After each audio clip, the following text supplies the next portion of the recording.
അങ്ങനെ ട്രിപ്പ് കഴിഞ്ഞ് നമ്മൾ നേരെ റിസോർട്ടിലെത്തി. ഭയങ്കര സ്വീകരണവും കാര്യങ്ങളൊക്കെയാണ്. ലീവ് റിസോർട്ടാണ്, പേര് പോലല്ലേ ഫുൾ ലീവാണ്. ആദ്യം തന്നെ നമ്മൾ ബാഗ് അവിടെ വെച്ചിട്ട് ഓടിപ്പോയി ഫുഡ് കഴിക്കാനാണ് പോയത്. കാരണം ഒരുപാട് ക്ഷീണിച്ചായിരുന്നു. വയറ് നിറച്ചും ഫുഡായിരുന്നു. നമ്മൾ ഒരുപാട് ഫുഡുള്ളതുകൊണ്ട് എല്ലാം കുറച്ച് വീതം കഴിച്ചു. ഒരുപാട് സാലഡും എല്ലാം ഉണ്ടായിരുന്നു. അങ്ങനെ വയറ് നിറച്ചും കഴിച്ചു കഴിഞ്ഞിട്ട് നമ്മൾ നേരെ റൂമിലോട്ട് പോവാണ്. അപ്പോൾ ഇതാണ് നമ്മുടെ റൂം വരുന്നത്. അത്യാവശ്യം നല്ല അടിപൊളി റൂമാണ്. ഒരാൾക്കോ കൂടുതൽ ആൾക്കാർക്കും നിൽക്കാൻ പറ്റിയൊരു ടൈപ്പാണ്. ഒരു ചെറിയ മിനി ബാർ സെറ്റപ്പ് വരെ ഉണ്ടായിരുന്നു. നമ്മൾ പക്ഷേ അങ്ങനത്തെ ടൈപ്പ് ആൾക്കാരല്ല ഗൈസ്. സോ എന്നാലും അടിപൊളിയായിരുന്നു.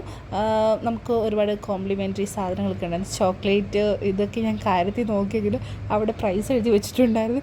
സോ നമ്മളതിൽ തൊട്ടില്ല, നമ്മളവിടെ ഇരിക്കുന്ന ചായ എടുക്കാമെന്ന് വിചാരിച്ചു.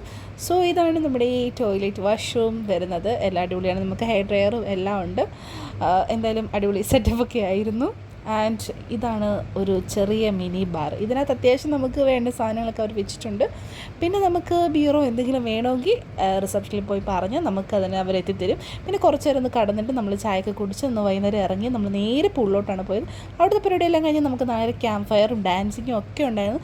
അതെല്ലാം കഴിഞ്ഞ് ക്ഷീണിച്ച് നമ്മൾ നേരെ ഫുഡ് കഴിച്ച് നേരെ പോയി കിടന്നുറങ്ങി ഗൈസ്.